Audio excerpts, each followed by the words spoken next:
Movement और मैं हूं आपके साथ ज्योति कनौजिया। न्यूज मूवमेंट की ओर से सभी दर्शकों को होली के महापर्व की हार्दिक शुभकामनाएं एवं बधाई। होली भारतीय जनमानस के लिए एक सर्व स्वीकृत त्योहार है। क्या गरीब, क्या अमीर, क्या छोटा, क्या बड़ा, हर कोई होली इस कदर खेलता है मानो सभी एक ही रंग में रंगे नजर आते हैं। भारत में होली को प्रेम, सद्भाव और भाईचारे के उत्सव के रूप में भी मनाया जाता है। लेकिन क्या आप जानते हैं कि पौराणिक समय से होली की क्या कथा प्रचलित है? आइए जानते हैं क्या कथा प्रचलित है। यह कहानी असल में पौराणिक काल से जुड़ी हुई है और पौराणिक काल में तब हिरण्यकश्यप नामक एक असुर रहा करता था। वह असुर बेहद ताकतवर था और अपनी सामर्थ्य से उसने तीनों लोकों में विजय पताका फहरा रखी थी। ऋषि मुनि उसके भय से कांपते थे तो देवता भी उसके सामने आने का साहस नहीं करते थे। फिर मनुष्यों की बात ही कौन कहे, तीनों लोकों में उसके अत्याचार से त्राहिमाम मच गया था और उसका अत्याचार दिन पर दिन बढ़ता ही जा रहा था।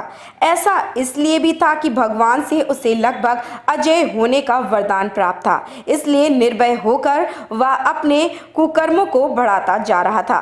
उसकी ताकत का आलम यह था कि वह खुद को ब्राह्मण में श्रेष्ठ समझता था और भगवान विष्णु को लगातार अपशब्द कहता रहता था।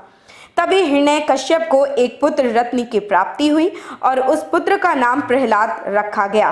प्रहलाद जन्म से ही ज्ञानी थे और भगवान विष्णु के परम भक्त थे।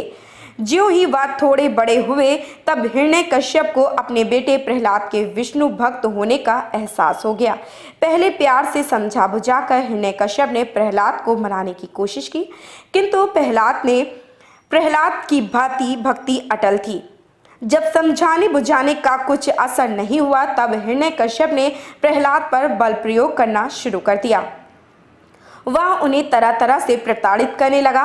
कभी वह प्रहलाद को भूखे शेर के सामने डलवा देता था, किंतु प्रहलाद की भक्ति के सामने वह शेर भी नतमस्तक हो जाता था।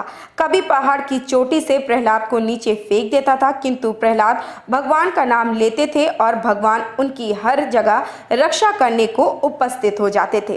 तरह तरह के जतन करके हिरण्यकश्यप हार गया और अंत में उसने अपनी बहन होलिका की मदद मांगी। बता दें कि इसी होलिका के नाम पर होली का त्यौहार मनाया जाता है। बहरहाल कथा में आगे चलते हैं तो हम देखते हैं कि होलिका से मदद मांगने पर होलिका अपने भाई हिरण्यकश्यप की मदद करने को तत्पर हो गई। होलिका को ब्रह्मदेव द्वारा वरदान प्राप्त था कि आग उसे जला नहीं सकती और अगर आग में वह किसी वस्तु के साथ जाए तो दूसरी वस्तु या दूसरा प्राणी भस्म हो जाएगा, किंतु होलिका को आग छू भी नहीं सकती। अपनी इसी वरदान की आड़ में होलिका ने प्रहलाद को गोद में लेकर अग्नि में बैठना स्वीकार कर लिया, किंतु प्रभु की महिमा अपरंपार है। भगवान विष्णु की कृपा से होलिका धू धू करके आग में जलने लगी, जबकि प्रहलाद आग में वैसे के वैसे सुरक्षित रहे। यह देखकर तमाम देवताओं ने पृथ्वी पर फूल बरसाए और भक्त प्रहलाद सदा सदा के लिए अमर हो गए और उनकी बहन के जलने की खुशी में ही होलिका दहन आज भी किया जाता है। वही बुराई पर अच्छाई की जीत के उपलक्ष्य में हम होली का त्यौहार मनाते हैं।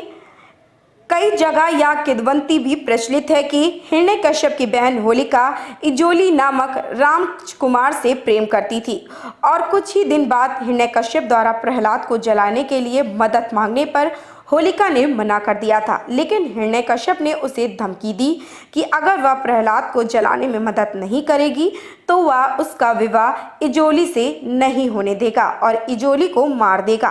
कहते ही अपने प्यार को बचाने के लिए होलिका आग में बैठ गई और मौत को स्वीकार कर लिया। इसके बाद की कथा हम सबको पता ही है। असुर हिरण्यकश्यप का अत्याचार बढ़ता ही गया और जब वह तलवार लेकर प्रहलाद को मारने दौड़ा तभी भगवान विष्णु नरसिंह अवतार में प्रकट हुए और हिरण्यकश्यप का वध किया।